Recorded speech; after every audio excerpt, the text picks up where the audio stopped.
नमस्कार, मी प्रियांका नागने आपल्या मराठी चॅनलवरती तुमचं सर्वांचं स्वागत आहे। आज आपण एक महत्त्वपूर्ण माहिती पाहणार आहोत, कारण महाराष्ट्रातील लाडक्या बहिणींसाठी अत्यंत मोठी बातमी आहे, कारण या बहिणींची अर्जाची पडताळणी होणार आहे। राज्यातील लाडक्या बहिणींसाठी अत्यंत महत्त्वाची बातमी आहे, कारण महाराष्ट्र सरकारकडून लाडकी बहीण योजनेच्या अर्जाची छाननी करण्याची निर्णय घेण्यात आले आहे। तर महायुतीला विजयी करणाऱ्या सर्वात मोठी योजना म्हणजे लाडक्या बहिणींसाठी ही अत्यंत महत्त्वाची बातमी आहे। राज्य मंत्रिमंडळाची बैठक झाली, यामध्ये बैठकीत काही निर्णय घेण्यात आले आहेत। या बैठकीत लाडकी बहीण योजनेच्या संदर्भात एक मोठा निर्णय घेण्यात आला आहे। ज्या लाभार्थी महिला आहेत त्यांचे उत्पन्न जर 2.5 लाखांपेक्षा जास्त असेल तर त्यांची पडताळणी होणार आहे, असे माहिती महिला आणि बालविकास मंत्री अदिती तटकरे यांनी दिली आहे। लाडकी बहीण योजनेचा लाभ घेण्यासाठी योजनेची छाननी करण्यात येणार आहे। ज्या महिलांचे 2.5 लाखांपेक्षा उत्पन्न जास्त आहे, आधार कार्ड आणि बँक खात्यातील नावात तफावत असेल, तसेच सरकारी नोकरी करत असलेल्या महिला असतील त्यांचे सुद्धा या योजनेसाठी पात्र असणार नाही, अशी माहिती सांगितली आहे।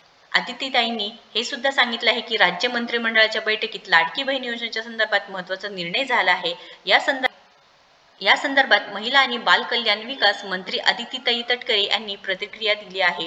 लाडकी बहीण योजनेच्या संदर्भात जो शासन निर्णय आहे त्यामध्ये कोणतेही बदल करण्यात येणार नाही, पण जर हा शासन निर्णय कोणी पाळला नाही किंवा त्यामध्ये काही चेंजेस झाले असतील तर त्यांची अर्जाची छाननी नक्कीच होणार आहे। शासन निर्णयाचे निकष सांगण्यात आले आहेत, त्यांच्या आधीच राहून व्हेरिफिकेशन मंत्रिमंडळाची पहिली बैठक पार पडली। विशेषतः महिला आणि बाल कल्याण विभाग आणि लाडकी बहीण योजनेसंदर्भात काही चर्चा झाली का? काय या बैठकीतले अपडेट आहे?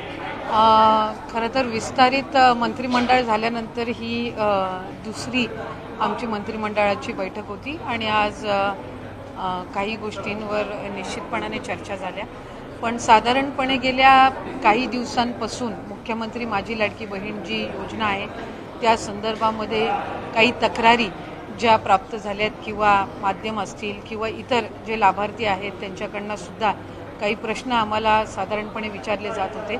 मधल्या ह्या 1.5-2 महिन्याच्या कालावधीमध्ये योजनेमध्ये वेगवेगळ्या आमच्या जिल्हास्तरीय कार्यालय असतील, तालुकास्तरीय कार्यालय असतील, इथलं आयुक्त कार्यालय असेल, इथे काही तक्रारी आम्हाला त्या संदर्भामध्ये प्राप्त झाल्या आणि त्या आधारे आम्ही काही जी पावलं उचलत आहोत त्याची माहिती मी आपल्याला निश्चितपणाने देईन। आधार मिसमॅच म्हणजे नाव आणि आधार नंबर जो आहे हा मिसमॅचच्या संदर्भामध्ये आमच्याकडे काही तक्रारी प्राप्त झाल्या। काही दुबार ॲप्लिकेशन म्हणजे 2 वेळा योजनेच्या लाभासाठी ऑनलाईन ऑफलाईन असेल या ॲप्लिकेशन्सच्या काही तक्रारी आल्या। काही रिलोकेशन ऑफ स्टेट म्हणजे डोमेसाईलची जी अट आपण GR मध्ये घातलेली आहे त्याच्यामध्ये काही ज्या महाराष्ट्रामध्ये लग्नाच्या पूर्वी वास्तव्य करत होत्या पण लग्नानंतर त्या राज्यामधनं स्थलांतरित झालेल्या आहेत, अशा काही त्याच्यामध्ये काहींनी स्वतःहून ॲप्लिकेशन केलेलं आहे की माझं आता लग्न झालेलं आहे आणि मी आता महाराष्ट्रातून कर्नाटकमध्ये शिफ्ट झालेली आहे। काही तिथल्या स्थानिक प्रशासनाकडनं आम्हाला तक्रारी प्राप्त झालेल्या आहेत। काही चुकीचे हमीपत्र दाखल केल्याच्या सुद्धा तक्रारी या काही स्थानिक प्रशासनाकडून आलेल्या आहेत आणि काही सरकारी नोकरीमध्ये लागलेले असल्यामुळे त्यांचा लाभ आता कमी करण्यात यावा अशा पद्धतीच्या काही स्वतःहून त्यांनी ॲप्लिकेशन केलेले आहेत की माझी सरकारी नोकरी लागलेली आहे, त्याच्यामुळे आपण हे सरकारी चलनमार्फत ते रिफंड करून घ्यावं, जे आम्ही काही प्रमाणामध्ये काही जिथे कंप्लेंट बेस्ड आहे तिथं सुरुवात केलेली आहे। पण काही ठिकाणी आत्ता आमची सरकारी नोकरी लागलेली आहे तर आम्ही या लाभासाठी पात्र नाही म्हणून आमचा लाभ कमी करण्यात यावा किंवा काहींचं प्रमोशन झालेलं आहे त्याच्यामुळे त्यांच्या सॅलरीमध्ये वाढ झालेली आहे, उत्पन्नामध्ये वाढ झालेली आहे, अशा काही आलेल्या आहेत। काही 2.5 लाखापेक्षा जास्ती त्यांचं उत्पन्न झालेलं आहे म्हणून काही आलेले आहेत, तर काही विभागाकडून आलेल्या आहेत तक्रारी, तर काही स्वतःहून केलेल्या सुद्धा तक्रारी आहेत। त्याच्यामध्ये साधारणपणे स्वतःहून केलेल्या तक्रारी आहेत किंवा विभागाकडनं आलेल्या आहेत, याची आम्ही ज्या वेळेला साधारणपणे माहिती घेतली किंवा त्या संदर्भामध्ये ज्या वेळेला आम्ही विभाग म्हणून चर्चा केली आणि त्याच्यानंतर आम्ही मुख्यमंत्री दोन्ही उपमुख्यमंत्र्यांसोबत त्या संदर्भातली जी चर्चा आहे ती केल्यानंतर GR मध्ये जो शासन निर्णय आहे याच्यामध्ये कुठलाही बदल न करता जे निकष आहेत ते जे त्याच्यामध्ये आपण बाबी निश्चित केलेल्या आहेत त्यालाच अधीन राहून काही व्हेरिफिकेशनचा आम्ही एक कार्यपद्धत आम्ही केलेली आहे डिसाईड। त्याच्यामध्ये साधारणपणे आपला जो इन्कम टॅक्स आहे म्हणजे आपण 2.5 लाखापेक्षा कमी उत्पन्न असणाऱ्या लाभार्थ्यांना आपण याच्यामध्ये लाभ देत आहोत। तर त्याच्यामुळे त्याच्यामध्ये इन्कम टॅक्स डेटा हा रिकन्साईल करणं हा एक त्याच्यामध्ये आम्ही विषय घेतलेला आहे की 2.5 लाखापेक्षा आत्ता आमच्याकडे काही स्वतःहून तक्रारी किंवा विभाग म्हणून तक्रारी आलेल्या आहेत की बाबा आमचं उत्पन्न 2.5 लाखाच्या वर वाढलेलं आहे तर आम्ही ह्या लाभामध्ये आता पात्र होत नाही. पण साधारणपणे ती एक संख्या निश्चित करणं हे आम्हाला आहे. त्यामुळे त्यानुसार आम्ही इन्कम टॅक्स विभागाचा त्याच्यामध्ये हे घेऊन जो डेटा आहे तो रिकन्साईल करणार आहोत. दुसरं याच्यामध्ये आम्ही शासन निर्णयामध्ये नमूद केलेला आहे की जर एखादी लाभार्थी एखाद्या दुसऱ्या कुठल्या शासकीय योजनेचा लाभ घेत असेल आणि तो जर 1500 पेक्षा कमी असेल तर त्याची जी मॅचिंग फिगर आहे म्हणजे किमान त्यांना 1500चा लाभ मिळाला पाहिजे या दृष्टिकोनातून. उदाहरणार्थ नमो शेतकरी योजना जी आहे याचा लाभ 1000 रुपयापर्यंत असतो.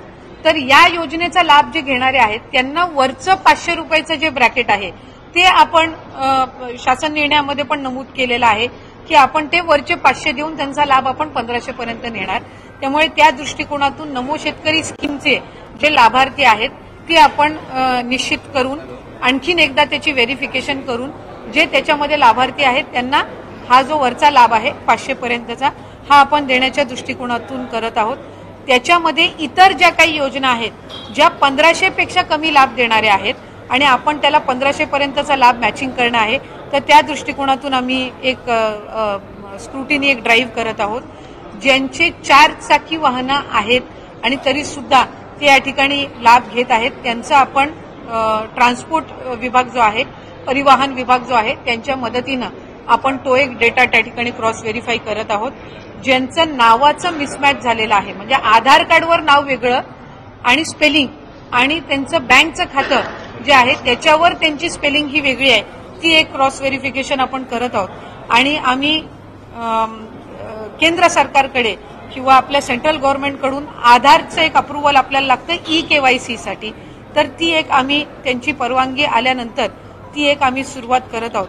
त्यामुळे या 5 बाबींवर आपण साधारणपणे जे आम्हाला कंप्लेंट आलेले आहेत मग काही कंप्लेंट पालघरमधून आलेले आहेत काही यवतमाळमधून आलेले आहेत काही फलटण साताऱ्यामधून आलेले आहेत काही वर्ध्यामधून आलेले आहेत तर या ज्या साधारणपणे कंप्लेंट्स आलेल्या आहेत त्याच्या आधारे आपण या 5 बाबींवर चौकशी किंवा एक क्रॉस व्हेरिफिकेशन आपण सुरू करत आहोत.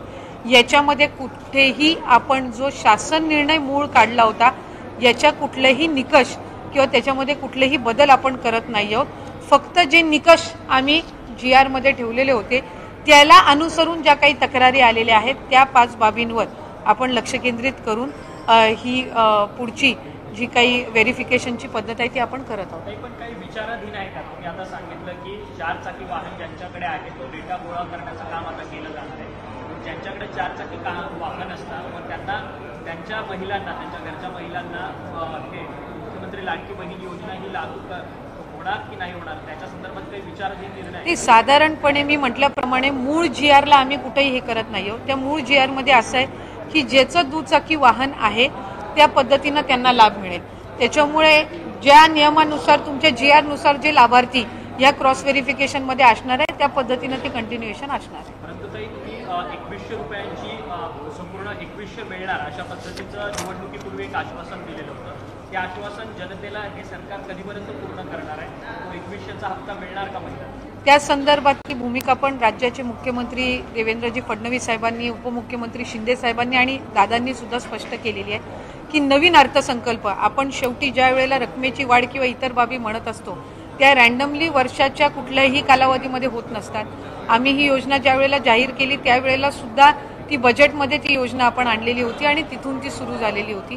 त्याच्यामुळे नवीन अर्थसंकल्पीय अधिवेशन ज्या वेळेला येईल ज्या वेळेला बजेट तयार केलं जाईल त्या संदर्भातला जो सकारात्मक निर्णय आहे तो त्यावेळेला निश्चितपणाने घेण्यात येईल. परंतु आता 2.5 कोटी महिला या संपूर्ण योजनेचा लाभ घेतात आहे. जे अनावश्यक पद्धतीने ज्या महिला या योजनेचा लाभ घेतात आहेत किंवा त्यांचं उत्पन्न अधिक आहे ते कमी दाखवतात याची सगळी स्क्रुटिनी अधिकारी कधीपर्यंत करतील आणि कधीपर्यंत जी 2.5 कोटी महिलांची संख्या आहे ती काही खाली होऊ शकते का? म्हणजे लाभार्थ्यांची पात्रतेची संख्या कमी होऊ शकते? आता जे आपण काही आमच्याकडे ज्या तक्रारी आल्या त्या काही स्वतःहून केलेल्या आहेत काही आम्हाला स्थानिक प्रशासनाकडनं त्यांच्या याच्यामध्ये ज्या आढळल्या त्याच्यामधून आलेल्या आहेत. पण या कम्पॅरेटिव्हली एक साचा आम्हाला देतोय की कुठल्या 5 गोष्टींकडे आपल्याला लक्ष केंद्रित करायचंय आणि त्यानुसार आपण ही व्हेरिफिकेशन किंवा या ज्या काही इन्कम टॅक्स विभागासोबतच्या ज्या काही उत्पन्नाचं मॅच करण्याचे असतील किंवा 4 व्हीलरच्या ट्रान्सपोर्ट विभागासोबत असतील त्यानुसार ही आपण पावलं उचलत आहोत. याच्यामध्ये ज्या पात्र निश्चितपणाने ठरतील त्यांना ही योजना लागू राहणारच आहे, त्याबाबत काही नाही. जिथं दुबार ॲप्लिकेशन झाले, डबल ॲप्लिकेशन आहे किंवा जिथे आता त्यांचं स्थलांतर झालेलं असेल दुसऱ्या राज्यामध्ये, स्वाभाविकरित्या ते आपल्या शासन निर्णयामध्ये त्या पद्धतीच्या ज्या बाबी आहेत ते स्पष्ट केलेल्या आहेत. आम्ही फक्त GR अधिक काटेकोर पद्धतीनं हे करत असताना कंप्लेंट बेस जात आहोत. कारण सुरुवातीला सुद्धा मुख्यमंत्री असतील, आम्ही या गोष्टीला त्या ठिकाणी ज्या वेळेला विचारणा करण्यात आलेली आहे, एक बाब आम्ही स्पष्ट केलेली आहे की कुठलीही जे पाऊल आहे या योजनेबाबत ते कंप्लेंट बेस्ड असेल, कुठलीही स्क्रुटिनी असेल ही कंप्लेंट बेस्ड असेल. आज जे आम्हाला कंप्लेंट्स आलेले आहेत त्या आधारे आपण ही पुढची जी प्रक्रिया आहे किंवा कारवाई आहे ही आपण करत आहोत. सरसकट स्क्रुटिनी होणार नाही, सरसकट स्क्रुटिनी होणार नाही. सरसकट स्क्रुटिनी होणार नाही. मी म्हटल्याप्रमाणे ही स्क्रुटिनी कंप्लेंट बेस्ड असणार आहे. या संदर्भामध्ये आम्ही आधी सुद्धा स्पष्टता दिलेली आहे की आपण साधारणपणे अधिकाधिक गरजू महिलांना हा लाभ मिळण्याच्या दृष्टिकोनातून आणलेली आहे. महिला आर्थिकरित्या सक्षम झाल्या पाहिजेत या दृष्टिकोनातून ही आणलेली आहे. त्याच्यामुळे ज्या काही आत्ता ज्या बाबी आम्ही नमूद केल्या या कंप्लेंट बेस्ड आहेत. या संदर्भातल्या कंप्लेंट्स या आम्हाला वेगवेगळ्या जिल्ह्यामधून प्राप्त झालेल्या आहेत. माझ्याकडे आत्ता सुद्धा पालघरमधून आलेली असेल, धुळ्यातून आलेली असेल, डबल ॲप्लिकेशनची वर्ध्यामधून आलेली असेल, काही स्थानिक आमच्या अधिकाऱ्यांकडनं त्यांच्या निदर्शनास आलेले आहेत, काही स्वतःहून केलेले आहेत. म्हणजे एक लाभार्थी जे आहे त्यांनी आम्हाला स्वतःहून ॲप्लिकेशन केलेलं आहे की माझं आता लग्न झालेलं आहे आणि मी महाराष्ट्रातून कर्नाटकमध्ये स्थलांतरित झालेले आहे, त्यामुळे मी आपल्या या योजनेसाठी पात्र होणार नाही. एक आम्हाला जी आलेली आहे त्यांनी स्वतः दिलेलं आहे की आधार कार्ड हे करत असताना मी चुकीचा नंबर त्याच्यामध्ये टाकला. ही ऑक्टोबर महिन्यातली तक्रार आहे. 1-2 तक्रारी आमच्याकडे अशा आलेल्या आहेत की मला आता सरकारी नोकरी लागलेली आहे, त्याच्यामुळे मी या योजने